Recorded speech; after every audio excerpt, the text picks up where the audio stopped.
was somebody claimed that he was against.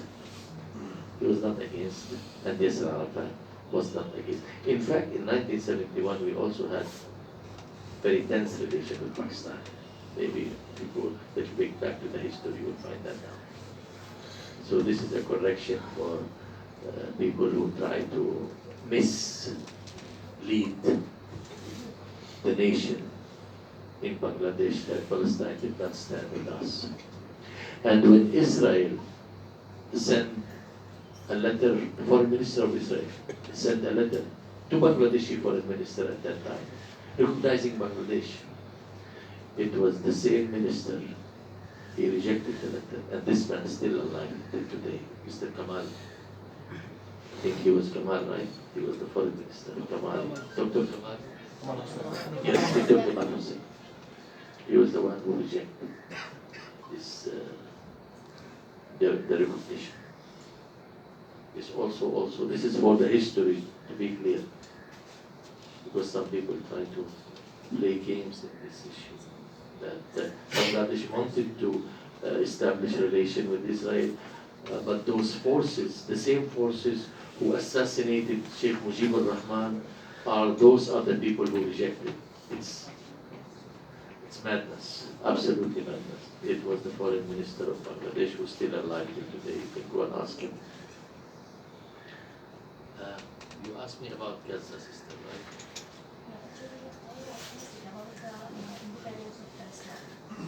Well, I spoke about this issue, I think, for at least 7-8 minutes, that we all seek freedom and we all seek to live like any other human beings, with country, with homeland. That's what we want, a homeland.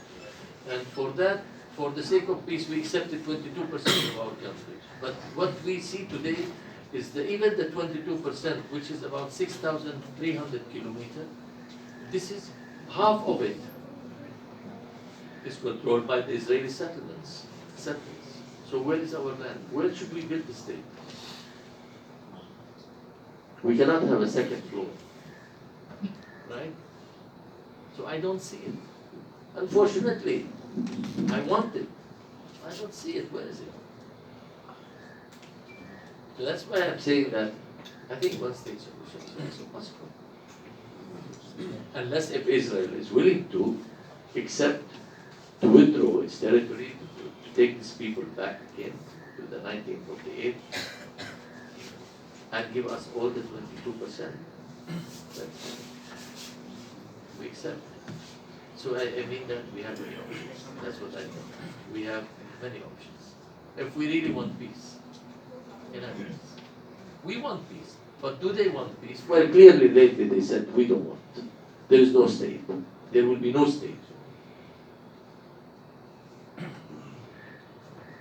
So, due to time constraint, we will take 3 questions. First from Nafisa Doga, Independent Television, then Polygon Pharma, H.E.Mr, and then most English from Shamoka. Exactly. I just want to ask that recently UK Foreign Minister declared that they are thinking, UK thinking to recognize Palestine as an independent state. Do you think that can be mitigate this problem, or it may be pressure for USA when UK think new development? No, I would think it's very important to answer this one. It's an extremely good question. I was waiting for someone to answer this question. I think the recognition of the Palestinian state, the United Kingdom, if they have the real morality, they should have been the first country in the world to recognize the Palestinian state. Because we all know all this problem that we have today, all the misery that we are in, it was as a result of the British policy. But morality does not exist there. It's a good move. It's a very good one. Extremely good one. And I'll give you extra information that yesterday Anthony Blinken gave instruction to the State Department to come out with a form of recognition of the Palestinian state. That's why when I said You need to pay a price. Nothing is free. And this is the price that we're paying today. Not because the Palestinians are dying, no, because the reflection of the world toward Palestine has changed from being behind Israel to rallying behind the Palestinian. And that is something the American and the British and the rest of the world doesn't want it to continue. Because if we continue to gain support and support and support and support, they will lose ground. They don't want that to happen. They want to seize this opportunity. Not because they like those children who died. No.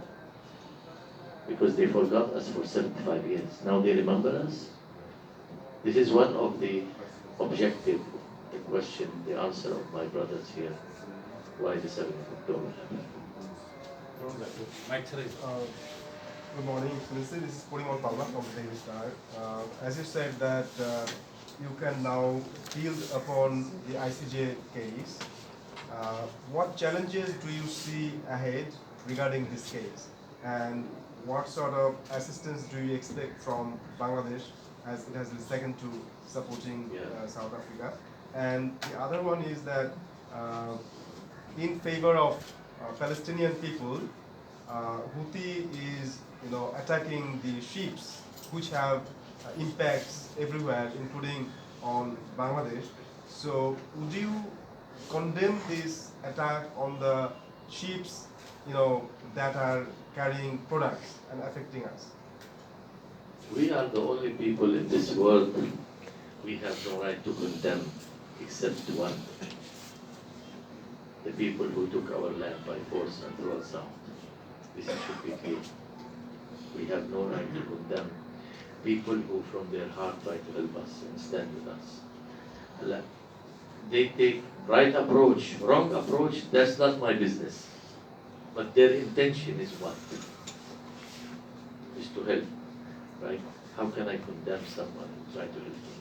Even if he went in the wrong side. If it is a wrong side. But the most unfortunate thing, which I must tell you, at the time of these people, they tried to stop ships going to Israel, supplies. There's other countries, they find different ways of supplying Israel. If you dig deeper, you'll find out what that means. And what was the ICJ. The ICJ, yes. The ICJ, yes, of course we can do that. We should not stop there and just enjoy whatever the ICJ said and just relax. No. ICJ asked for the third, I think, or the third provision, that Israel must provide a report within 30 days of what Israel has done related to the other 5 points, providing the Palestinian with assistance, prevent the killing, prevent the genocide, so on, so on, so on. So we wanted to wait and see. This could take months, could take more. Our duty is to provide evidence to the ICJ that Israel did commit genocide. This is our duty. And this is the duty of everybody. That's what we need, is to continue, keep the water hot. Keep it hot. Give it enough fuel that the fire is there and the ICJ should continue to work to achieve its goal. It should not just relax. Any other problem? Thank you, Excellency, for present here. So my question is, as you represent the Palestine Authority, so how PLO, right? PLO, right? So you actually represent the PLO. So how PLO evaluate Hamas? This is my first question. And my second question is about, as you bring up the history, in 1971, Pakistan and Palestine has a very good relation. But currently, at this moment, who is your good friend, whether it is Pakistan or both are good friends, but who actually comes first, Bangladesh or Pakistan?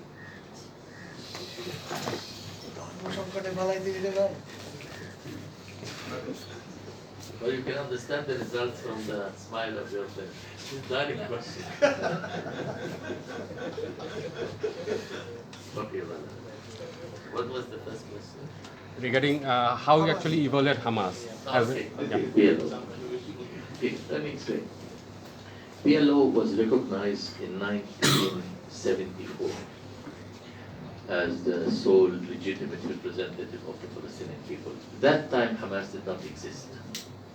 There was 7 or 8 factions. The biggest one was Fatah.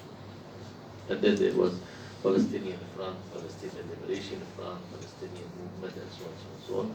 All of them, they were under the PLO.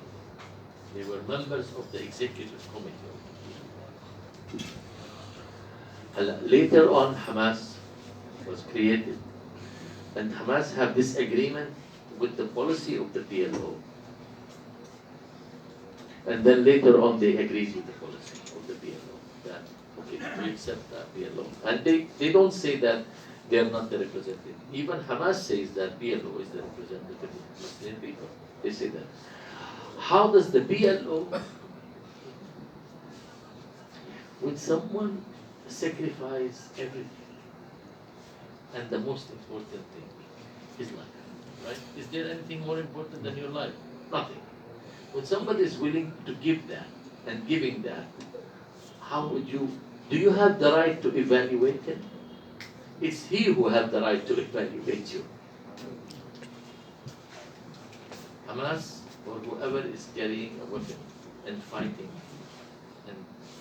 against the Israeli army is a Palestinian resistant movement we should bow our head for.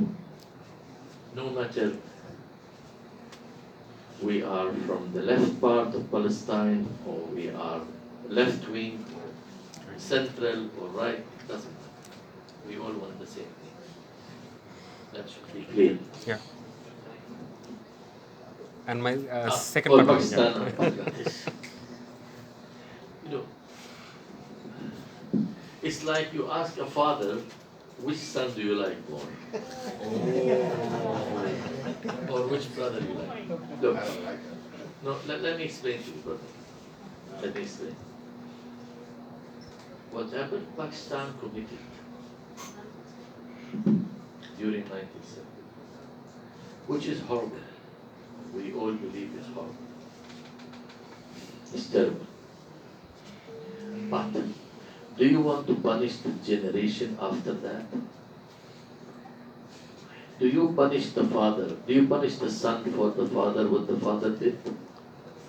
Do you do that? That's not right. We shouldn't, in my opinion. We also face something which I cannot disclose. In 1970, we had a war with Jordan. You all remember, it's called Black September, right? And there was a support from Pakistan to Jordan against us. So at the same time you suffer, we were suffering also. But do we have to keep that in our heart forever? Is it in our best interest? Is it? I think the Prime Minister said something great. She said, we will forgive, but we will never forget. The same thing I tell you again. Forgive, but don't forget. Why not to forget?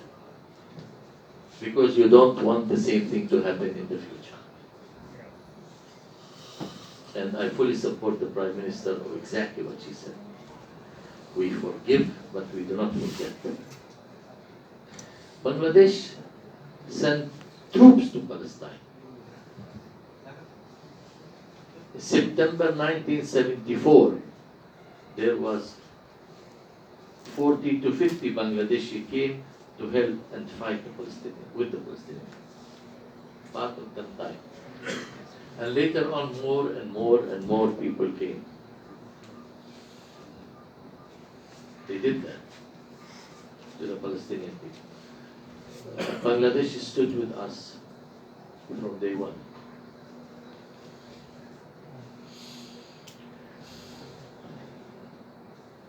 Bangladesh is a country in Palestine. When you mention the word Bangladesh, everybody stand with respect. That's why the only leader, the only non-Arab leader who have a state in Palestine is, you know, Bangabandhu Sheikh Mujibur. The only leader, non-Arab leader, big state, named after Sheikh Mujibur. So this is the kind of respect we have for Bangladesh. This is the kind of love we have for Bangladesh.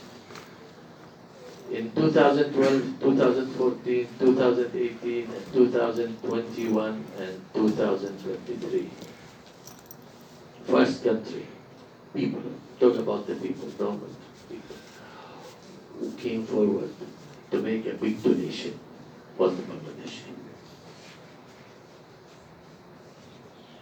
Do you think these are the things easy to forget? These are the things we will always remember. But it doesn't mean that I have to be an enemy of your previous enemy. Allah subhanahu wa ta'ala, we are a Muslim. This is something for you to understand. We are a Muslim and we should abide with what Allah asks us to do. Muslims are brothers, no matter of their skins. It says in one verse in the Quran, if two Muslims fight each other, you should prevent. And if prevention doesn't work, you should fight with the oppressed against the oppressor. This is the clear verses in the Quran. You were the oppressed, they were the oppressor. And when the war is over, you must bring them back together again as a brother. If we want to take about unity and remember 50 years ago what happened, then we can never have unity, brother. We can never have unity. Sometimes you have a wound from your own brother, but when you meet him, you don't like to see the wound. You want to prevent, because he's your brother. I hope I answered. Yeah, thank you, sir. Pakistan, Bangladesh will always be on the top of the list. Thank you. So thank you again. Thank you, Excellency, for giving a long time. So with that, we conclude today's event. আপনারা যারা আছেন এখন microphone এগুলো সরকার recover যারা সদস্য আছেন আমরা recover থেকে একটা মাইক্রোফোন দিয়ে কমিয়ে